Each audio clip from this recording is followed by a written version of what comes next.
बिस्मिल्लाहिर्रहमानिर्रहीम। अस्सलाम वालेकुम। प्रोग्राम खिलाफ राय के साथ में इफ्तार का आदमी और वफाकी वज़ीर कानून राना सनाउल्लाह के ख़िलाफ़ जो हेरोइन का मुकदमा दर्ज हुआ था, उस मुकदमे की बात बहुत तेज़ी से जारी है। कल इसके ऊपर फवाद चौधरी ने क्लेम किया था कि ये मुकदमा हुकूमत ने नहीं बनाया था और उनकी हुकूमत इस मामले में मुलव्वस नहीं थी।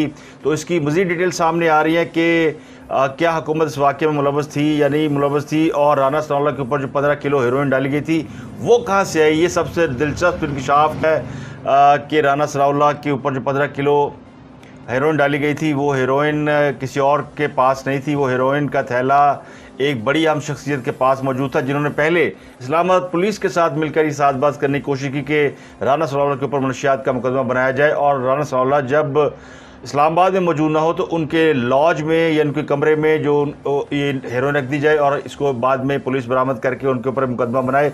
लेकिन इस्लामाबाद पुलिस ने यह वज़न उठाने से इनकार कर दिया। तो कौन है वो जिसने राना सनाउल्लाह के ऊपर 15 किलो हेरोइन प्रोड्यूस की और उसके वो हेरोइन का थैला उनके कमरे में रखने की कोशिश की, उनके सामान में रखने की कोशिश की, और बाद में अब हुकूमत इसको डिस्क्लेम कर रही है। तो इस बात का इंकशाफ हुआ कि ये काम किसी और ने नहीं, ये राना सनाउल्लाह के ऊपर जो हेरोइन डाली गई इसका जो मवाद है, यानी जो मुद्दा है, माले मसरू वो जो होता है, क्या कहते हैं उसको, जो जो आपके पास से चीज़ें बरामद होती हैं जैसे असला मनशियात, वो जो मुद्दा डाला जाता है, बरामदगी जो डाली जाती है, वो बरामदगी का जो सामान था वो शहजाद अकबर साहब ने प्रोड्यूस किया था। शहजाद अकबर जो कि एहतसाब के जो हेड थे और उनके ऊपर पिछली पूरी हुकूमत 3-3.5 साल एहतसाब की रागनी बीन बजाती रही, उसके बारे में इंकशाफ हुआ कि वो जाली और झूठे और 2 नंबर मुकदमात में और 2 नंबर कार्रवाई करके एहतसाब सेल को ज़िंदा रखे हुए थे, या एहतसाब के नाम पे लोगों को बेवकूफ़ बनाते रहे। और ख़ास सबका जो एहतसाब था वो सिर्फ इतना ही था कि उनके जो उनके मुखालफिन है उनको रगड़ा लगाना, उनके ऊपर झूठे मुकदमात कायम करना। उसकी दर्जनों मिसालें सामने आ चुकी हैं, कोई एक मिसाल नहीं है। सूफिया अकबर से लेके सूफिया मिर्ज़ा से लेके राना सनाउल्लाह तक जो कुछ कहानियाँ सामने आ रही हैं वो कहानियाँ दिल दहला देने वाली हैं और बहुत ज़्यादा अलार्मिंग है। अब राना सनाउल्लाह पे जो 15 किलो हेरोइन डाली गई, इसके बारे में किसी और ने इंकशाफ नहीं किया, इसके बारे में खुद राना सनाउल्लाह ने मौक़िफ़ दिया है और वो कहते हैं कि ये सारा मामला जो है वो क्या है, और उन्होंने ये मामला खुद खोल दिया है।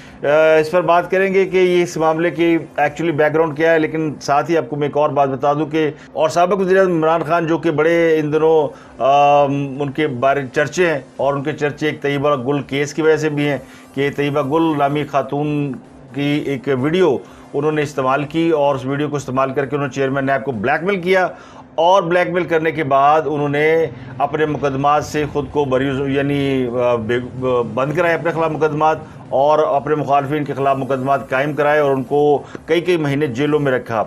उन्होंने कल एतराफ़ किया है सहाफ़ियों से मुलाकात में कि वो ख़ुद भी ब्लैकमेल होते रहे, यानी वो ब्लैकमेल करते भी हैं, ब्लैकमेल होते भी हैं। अब वो ब्लैकमेल कैसे हुए हैं, उन्होंने ब्लैकमेल किया तो बात सामने आ गई कि उन्होंने कैसे ब्लैकमेल किया। एक खातून की वीडियो को इस्तेमाल किया, उसे ब्लैकमेल किया चेयरमैन नैब को, और उनसे अपनी मर्ज़ी के मकासद हासिल किए। लेकिन वो ख़ुद कैसे ब्लैकमेल हुए? हाँ सब ऐसे कहते हैं, मैं डरदा नहीं, मैं किसी को ब्लैकमेल नहीं होता, मैं झुकूंगा नहीं और ये नहीं वो नहीं। तो उनकी सारी बातें जो है वो उनके मुंह पे वापस आ रही हैं। उनके जलसों को छोड़ के मैं ये बातें दूसरी कर रहा हूँ। तीसरी खबर जो है वो है चेयरमैन नैब के हवाले से कि वो कितने गायब हो गए, वो पता नहीं ज़मीन खा गई, आसमान खा गया, उनकी तो आवाज़ नहीं निकल रही, बल्कि चू नहीं निकल रही। उनके ऊपर इतना बड़ा एलिगेशन जो है वो कल से मार्केट में ज़ेरे गर्दिश है। उनको बुलाया भी गया चेयरमैन नैब को पब्लिक अकाउंट कमेटी में, वहाँ भी नहीं आए, और अब वो उस पर किसी किस्म का रिएक्शन भी नहीं दे रहे। लेकिन डीजी नैब लाहौर जो सलीम शहजाद हैं, डीजी नैब पंजाब जो थे या लाहौर के, वो उन्होंने तैयबा गुल को नोटिस भेजा है, हर जाने का दावा किया, और उन्होंने कहा जी कि आपने मेरे खिलाफ झूठा इल्ज़ाम लगाया। सलीम शहजाद पर ये इल्ज़ाम लगाया था तैयबा गुल ने कि उन्होंने अपनी मौजूदगी में उनके साथ बदसलूकी की, उनका दुपट्टा खींचा, उनके कपड़े उतरवा के ये तलाशी ली और फिर उसकी वीडियोस बनाई, और फिर उसको इसके ऊपर उन्होंने जो भी ये इल्ज़ामात इसके ऊपर के उन्होंने और क्या क्या किया वो आपने सुन नहीं लिया होगा। लेकिन अब ये मैं वापस आता हूँ कि ये राना सनाउल्लाह पे जो हेरोइन का मुकदमा है, इसके हवाले से एक बड़ी नई कहानी सामने आई है, और वो कहानी ये है कि ये कहानी 3 साल पहले शुरू हुई थी, जिसमें बताया जाता है, ख़ुद राना सनाउल्लाह ने इस बात का इंकशाफ किया है कि 15 किलो हेरोइन का थैला शहजाद अकबर के पास था। वो उस थैले को अपने पास उन्होंने रखा हुआ था और वो कोशिश कर रहे थे कि इस्लामाबाद पुलिस से किसी तरह ये उनके ऊपर डाला जाए। उसकी वजह बुनियादी वजह बयान करते कि ये खान साहब की ख्वाहिश थी। वज़ीर आज़म और वज़ीर आज़म हाउस इसमें मुलव्वस था और वो खान साहब से कुछ ज़ाती किस्म का उनका कोई रंजिश थी या परख्वाहिश थी। वो कहते थे राणा सनाउल्लाह तुम दो, फिक्स करो। तो इसके लिए ख़ुद इमरान खान साहब जो है वो फैसलाबाद के MNAs को बुला के उनसे पूछते रहे कि अगर ये काम कर दिया जाए, यानी राणा सनाउल्लाह थे हेरोइन पाती जाए थे और उनको किसी मनशियात के मुकदमे में डाल दिया जाए, तो उनका राणा सनाउल्लाह थे तुसी जो मर्जी पा दो, लेकिन मनशियात किसी ने मानना नहीं है, ये मुकदमा वो ठीक नहीं है। तो उसके बाद फिर इमरान खान साहब चुप हो गए और उन्होंने कहा कि अच्छा ठीक है, गल इत्थे रहंदे हो, ये किसी जिक्र नहीं करना आपने। लेकिन ये बात ज़ाहिर है, बात कहती है मुँह से निकलो और मुझे मुँह से निकालो और फिर देखो मैं कहाँ कहाँ घूमती हूँ। तो बात वो घूमी हुई है और वो सबको पता है कि वो क्या बात है। उसके बाद फिर उन्होंने ये मामला ये टास्क दिया होगा शहरियार अफरीदी को, ये मैं ज़्यूम कर रहा हूँ। राणा सनाउल्लाह साहब कहते हैं कि इस्लामाबाद पुलिस जब नाकाम हो गई मेरे सामान में वो रखने में, या उन्होंने इनकार कर दिया, उन्होंने कहा जी ऐसे ये काम नहीं करना और इतना बड़ा वज़न हम नहीं उठा सकते, आज ताड़ी की हुकूमत है, कल को किसी और की हुकूमत आएगी। तो इस्लामाबाद पुलिस के ऊपर खास साहब ने खासी नाराज़गी का इजहार भी किया। उसके बाद फिर हुआ ये कि ये मामला ANF को सौंपा गया। अब ANF के पास ये मामला कैसे पहुंचा राणा सनाउल्लाह साहब तो नहीं बयान करते, लेकिन मेरा ख्याल ये कि उसका जो उन्होंने बैकग्राउंड बयान किया है राणा साहब ने, वो ये किया कि जो ANF के उस वक्त के सरबराह थे उनको वो ये जिम्मेदारी लेने पे तैयार हो गए।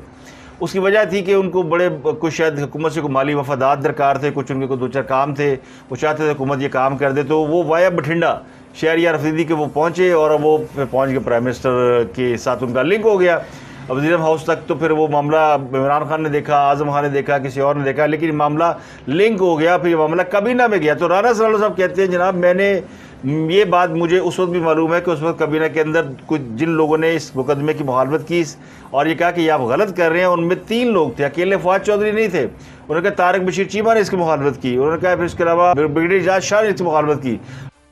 ब्रिगेडियर इजाज शाह जो है वो मिनिस्टर इंटीरियर रहे हैं पिछली गवर्नमेंट के और वो मुशर्रफ के बड़े करीबी साथी थे। उन्होंने भी कहा कि ये क्या घटिया काम कर रहे हैं, ये तो बिल्कुल बकवास है, इस तरह नहीं होना चाहिए।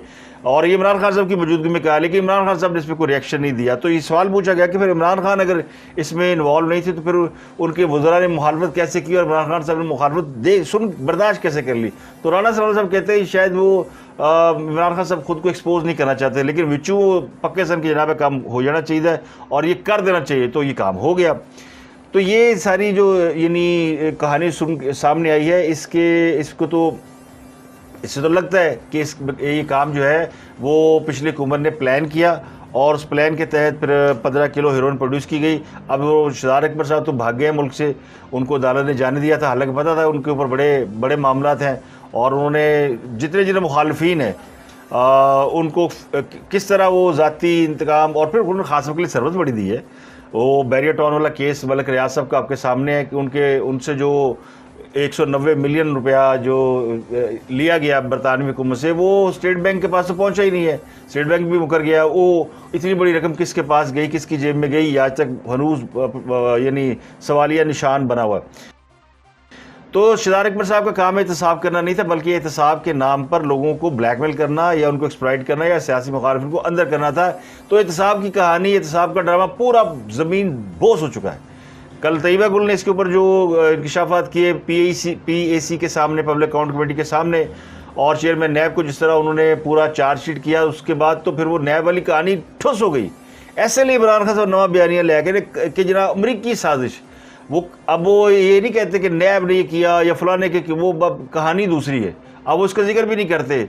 आज जलसे की इमरान खान साहब ने, कहीं उन्होंने कहा कि वहाँ चेयरमैन नैब यूँ था, वो था, उसने गलती की या कोई उसने खातून के साथ जो ज़्यादती की, नहीं, पूरी यानी चुप।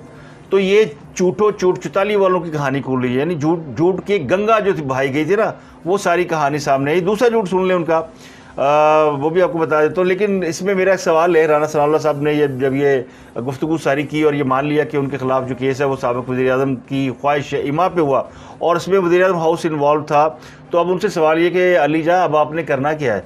क्या आप इमरान खान साहब के ख़िलाफ़ अगर आर्टिकल 6 का मुकदमा नहीं बना सकते जो कि आप कहते हैं साबित है, आप उनके खिलाफ फतोशाना केस नहीं बना सकते जो कहते हैं साबित है, आप कहते हैं काबीना फैसला करेगी, काबीना की क्या मुंतज़र है, ये केस तो आपके साथ खुद हुआ है। इस पे तो राना सनाउल्लाह को चाहिए कि इसके ऊपर केस करे और इसका भी पता चलना चाहिए कि किस तरह जब हुकूमत में लोग होते हैं ताकतवर तो अपने मुखालफिन को किस तरह वो फिक्स करते हैं। ये इल्ज़ाम उनकी हुकूमत में भी आ रहा है कि वो सहाफ़ियों को फिक्स कर रहे हैं। इमरान रियाज कुछ उठाया हुआ ना, अब वो किसी और पे नहीं आ रहा, वो सीधे सीधे हुकूमत पे इल्ज़ाम है कि हुकूमत ने उसको यानी वो सबक सिखा रही है। हालांकि उनकी जो सारी गुफ्तगू है वो हुकूमत के ख़िलाफ़ नहीं है, वो इदारों से लड़ रहे हैं, उनसे शिकवा कर रहे हैं कि जनाब, और उनका शिकवा जो है वो शिकवे में दर्द छुपा हुआ है, तकलीफ़ छुपी हुई है। वो तकलीफ ये है कि हमें आपने कुछ बताया था और आपने वो जो कुछ बताया था वो यानी सारा झूठो झूठ चुताली निकला है, और ये भी झूठो झूठ चुताली है। राना सनाउल्लाह साहब ने ये भी बताया कि उन्होंने आर्मी चीफ से शिकवा भी किया था इस बात पे। मुझसे पूछा गया था कि राना साहब की तबीयत कैसी है, तो मैंने कहा यानी कि मेरे साथ ज़्यादती हुई है, और उन्होंने कहा कि मैं आपने उनके ख़िलाफ़ कार्रवाई की, कोई दरख्वास्त की, उनके जिन्होंने मेजर आरिफ साहब थे, मेजर जनरल आरिफ साहब। तो उन्होंने कहा कि मुझे बताया गया था कि फ़ौज का एक इंटरनल सिस्टम है और उसके तहत जो कुछ होता है वो फिर वही करते हैं, बताया नहीं जाता। तो ये यानी कि राना सनाउल्लाह साहब भी, ये पूरी हुकूमत का एक अलविया है, ये पिछली हुकूमत का भी था, ये मौजूदा हुकूमत का भी। इल्ज़ाम बताते हैं, कहानियाँ बताते हैं, साजिश मौजूद है, किरदार मौजूद है, विटनेस मौजूद है, लेकिन ये केस पाया तकमील तक क्यों नहीं पहुँचे, ये किसने करना है? अब वो मुतालबा किया जा रहा है जी, यानी हुकूमत इस बात को, हुकूमत को लोग बहुत ज़्यादा इन्वॉल्व हैं तैयबा गुल के केस के अंदर, यानी अब इसको हाईलाइट कर रहे हैं ना कि जनाब देखें चेयरमैन नैब को हटा देना चाहिए। अब वो चेयरमैन नहीं है, वो है लापता मिसिंग पर्सन कमीशन के सरबराह, वहाँ से हटा देने। हटाना किसने है? को बाहरों आके जॉर्ज बुश हटाएगा, अमेरिका से जो बाइडेन हटाएगा, फिर इमरान खान ठीक कहना ना कि उसको जो बाइडेन, उसको अमेरिका ने हटाया। पाकिस्तान में तो किसी में जरूरत नहीं थी किसी को हटाए, किसी को गिरफ्तार करे, किसी को सजा दे। तो ये काम तो जब तक बाहर से कोई टलियाँ नहीं खड़काएगा तो ये नहीं होगा, ये फिर मान लेना चाहिए। और अगर आप समझते कि नहीं बैरूनी मुदाखलत नहीं होती और पाकिस्तान के हम खुद मुख्तार हैं और सारा कुछ हम करते हैं, तो फिर करके दिखाओ ना।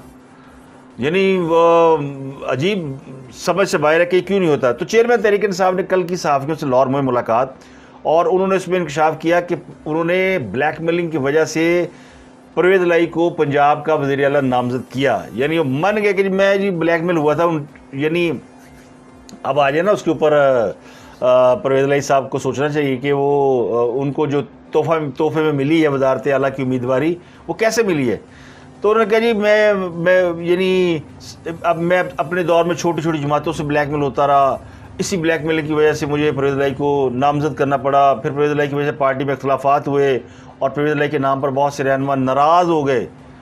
तो भाई अगर नाराज़ हो गए और अभी आपके उम्मीदवार तो परवेज़ इलाही हैं, अब कौन सा आपके उम्मीदवार कोई नेल्सन मंडेला है या कोई और शख्स है, या कोई आपकी पार्टी के अंदर से कोई बड़ा आपका डाई हार्ड वर्कर कोई हमाद अज़हर है, या कोई ऐसा जो जिसको कहा जाए कि ये बड़े ज़बरदस्त किस्म के जियाले हैं।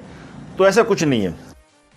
तो यहाँ भी जो है यानी खान साहब ने मान लिया कि मैं ब्लैकमेल होता, तो ब्लैकमेल करने वाली बात तो साबित हो गई और ब्लैकमेल होने वाली भी साबित हो गई।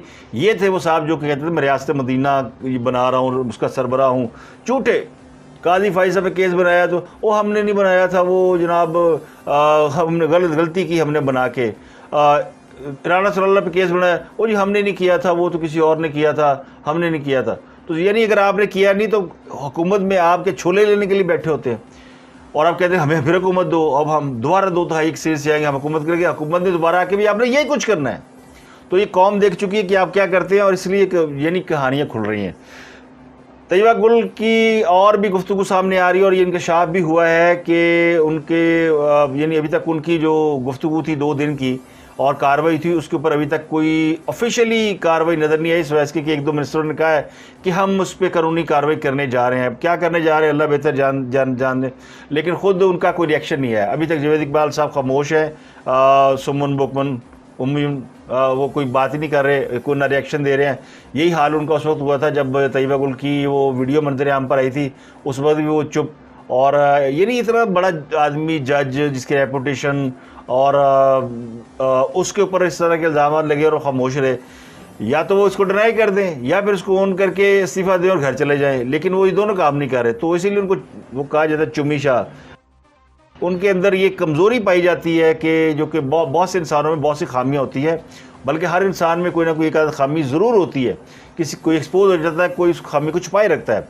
ये आप उठा के देख लें तो ये मेरा तजर्बा ये कहता है कि हर इंसान के अंदर ये होता है। तो उनके अंदर ये खामी है, औरतबाजी या ख़वातीन के साथ ठरकपन बहुत ज़्यादा उनके अंदर। एक और केस उनका सामने आया कि एबटाबाद की एक खातून जिनका नाम अब मैं ले लूँ क्योंकि ये नाम तो सामने आ चुका, साइका, उनके वालिद का कोई मसला इनके पास था और इन्होंने यानी वो आती थी इनके पास अपने वालिद के हवाले से, कोई मामला उनका चेयरमैन नैब के पास था, तो उन्होंने कहा ये आप अपने वालिद को क्यों साथ लेकर आती हैं, आप अकेले आया करें ना। अगर आप अकेले आया करें और वालिद को साथ ना लेकर आया करें तो आपका मसला तो फटाफट हल हो जाए। वो बेचारी अपने वालिद के साथ आती थी ना, मसला वालिद का था। लेकिन ये इतने हजूर माशाल्लाह इतने ज़्यादा वो थे, मैं अब किसी का नाम लूँगा तो पता नहीं वाकई ऐसा था नहीं, मोहम्मद शाह रंगीला कह लें, वो क्या कह लें उसको। तो ये इस तरह के लोग हैं जिनकी जो इक़्तिदार में इख्तियारात का नाजायज़ इस्तेमाल करने की बहुत बड़ी मिसाल है। और जब तक इख्तियारात का नाजायज़ इस्तेमाल करने वाले किसी शख्स को पाकिस्तान के अंदर सज़ा नहीं होती, पाकिस्तान का निज़ाम नहीं ठीक हो सकता। वो हाँ मुशर्रफ हों जिन्होंने आइन तोड़ा, या वो चेयरमैन नैब एक्स चेयरमैन नैब हों जिन्होंने इख्तियारात का नाजायज़ इस्तेमाल किया, जितने लोग हैं इल्ज़ाम हम सब पे लगाते हैं। लेकिन ये जो सियासी हमारे अंदर एक मुनाफ़क़त है ना कि अगर मैंने इसके ख़िलाफ़ यानी इसको मैंने इसका केस हतमी अंजाम तक पहुँचा दिया तो कल को फिर मेरी बारी भी आनी है। आज इमरान खान साहब को क्यों नहीं पकड़ रहे, क्योंकि पिछले हुकूमत में उन्होंने लोगों को पकड़ा लेकिन किसी को सज़ा नहीं दी, किसी के ख़िलाफ़ कोई हतमी मामला पाया तकमील तक नहीं पहुँचा। वो जो सज़ा हुई वो एक नवाज शरीफ को या मरीम नवाज़ को, वो उसके पीछे जो माइंड सेट था वो सबको पता है। वो माइंड सेट आज बदल चुका है, ये बात भी ज़ाहिर है, सबके सामने है। इमरान रियाज की खबर ये है कि उनको कल शायद कैंट कचहरी में पेश किया जाएगा। उनका मामला वहाँ से निबट गया है, जहाँ उनको लेके गए थे चकवाल में, उनको अब जुडिशल रिमांड में भेजा गया था, फिर उनको भेज दिया गया। आज कल वो लाहौर आ जाएंगे, कैंट कचहरी में पेश किया जाएगा या सिविल लाइन थाने में उनके खिलाफ को मुकदमा है। लेकिन इसके अंदर भी मुझे लगता है ये बिला वजह तूल दिया जा रहा है, बिला वजह इसको खींचा जा रहा है। अगर उसके खिलाफ कोई ठोस एविडेंस है तो उसको फिर उसके खिलाफ केस प्रॉपर तरीके से किसी एक अदालत में चलाएं, वहाँ पे मुकला की बहस हो और फिर वो साबित हो। ये भी यानी मुद्दई को है नहीं, पता नहीं कौन से कहाँ से मुद्दई है और वो किसी कोर्ट में पेश नहीं होते, ना वो एविडेंस प्रोड्यूस करते हैं, एवं वो मारेंगे कम घसीटेंगे ज़्यादा। तो उसको पता नहीं इबरत का निशान बनाना है या नमूना बनाना है, जो भी बनाना है, लेकिन इससे फिर लोगों के जहन में ना और ज़्यादा चीज़ें यानी ख़राब तासर उभरता है कि नहीं ये इस तरह नहीं होना चाहिए। जुर्म किया है, जुर्म साबित करें, सज़ा दें। ये पिछली हुकूमत से भी मुतालबा था, ये आज की हुकूमत से मुतालबा था। खास तौर से किया ना सही कि नवाज शरीफ ने कुछ किया था, साबित करो, साबित करें, पनिश करें। अब उनकी एक और चीज़ सामने नहीं, तलत हुसैन साहब ने कल इंकशाफ किया कि उनसे कहा गया था कि $1 अरब के सिंगापुर में अकाउंट बरामद हुए नवाज शरीफ के और बड़ी पकड़ा गया बड़ा। ये मुझे याद है, ये जब नवाज शरीफ कैद में तो उस वक्त की बात है, और ये बहुत से चैनलों के ऊपर एयरवाई और इधर सब बड़ा कहा गया जी। वो हमारे एक दोस्त साबिर शाकिर जो आजकल जिला वतन हो गया, दूसरे ने बढ़िया गल्ला कर दे से ना, नस गया, भज गया, वापस क्यों नहीं आता नवाज शरीफ, अगर इतना बहादुर है तो आप वो चेहरे नसे हुए ने। हूँ अपनी बारी आई है ना, वो तो ये समझ ले जब जान पे बन आती है तो बंदे को फिर भागते हुए कोई राह नज़र नहीं आता, और जान बचाना फ़र्ज़ है। अगर आपको लगता है कि आपकी जान खतरे में से कोई खतरा उस खतरा नहीं जोड़ा नू, लेकिन मौका अच्छा था ना, इतना कुछ तो बना लिया और फिर उसको बनाने के बाद इंजॉय ना किया, जेल चले गए। पागल ही बना रहे आज वो तो बेचारे जो हवालात एक दूसरे थोड़ा पैसा इतना है, बाद बैठ जाता जाके वीलॉग करता रहता है। लेकिन वो कहते ना अकल नहीं थे मौजा ही मौजा, और अकल नहीं थे फिर सोचा ही सोचा। तो फिर वो उसको चूँकि वो लीडर बनने का शौक़ है, उसका अगला मरहला तो ज़ाहिर है उस इतना जिस तरह की उसके खिलाफ, हाँ याद आया उनके लिए आज मुजाहरा भी हो रहा है। वो बड़े खासा पार्टी देते ना हर इतवार को पार्टी होगी। इस बार पार्टी उनके इमरान रियाज के भाई की तरफ से है, लिबर्टी चौक में मुजाहरा, तो पार्टी है, पार्टी कहा जाता है ना, लोग इकट्ठे हो और नारे मारे और घर चले जाए। तो अब वो चूँकि उनका मुझे लगता है सियासी है, लेकिन इस बात से कतई नज़र ये जो इस तरह की चीज़ें होती है ना, ये फिर मुआशरे के अंदर फ्रस्ट्रेशन, इंतशार पैदा ये चीज़ें करती हैं, कोई और चीज़ नहीं करती। आपने मुआशरे को एक बिल्कुल यानी वो लोग जो इमरान रियाज के साथ सख्त नज़रियाती इख्तिलाफ रखते हैं, वो भी समझते हैं कि यार इंज नहीं होना चाहिए। अगर किसी के पास किसी ने कुछ किया है, नज़र आता है उन्होंने बहुत कुछ किया है, उनके खिलाफ तो बेतहाशा एविडेंस मौजूद है। वो एविडेंस इतना सफिशेंट नहीं है कि अगर आप उसको सजा दिला सकें तो फिर चढ़ दो, और अगर सफिशेंट है तो फिर डटे सामने आए और उसको सजा दिलाएं, रियासत मुद्दई बन जाए। और कोई साइकिल वाला, कोई पंचर वाला, या पता नहीं कौन कौन कहाँ से मुकदमा दर्ज करा रहे हैं। अगर मैं ये नहीं कहता, और वो हम सब दोस्त मिलके उस पर बात कर रहे हैं कि उन्होंने कहा था मैं एक वीडियो तैयार की हुई और मुझे कुछ हुआ तो मैं गिरफ्तार किया गया तो वीडियो जारी करूँगा, वो जिन्होंने नहीं की तो हम उस पर बहुत से दोस्तों ने क्या किया, वीडियो कितने के भी ये भी यानी झूठ बोला जैसे खासा बोलते थे या बोलते हैं। तो कुछ दोस्तों ने कमेंट किया, हमारे ही दोस्तों ने, उन्होंने कहा कि जनाब तुम चाहते हो कि वो पक्का ही अंदर हो जाए, यानी सबूत ही दे दे वीडियो बना के कि जनाब फलाने का नाम।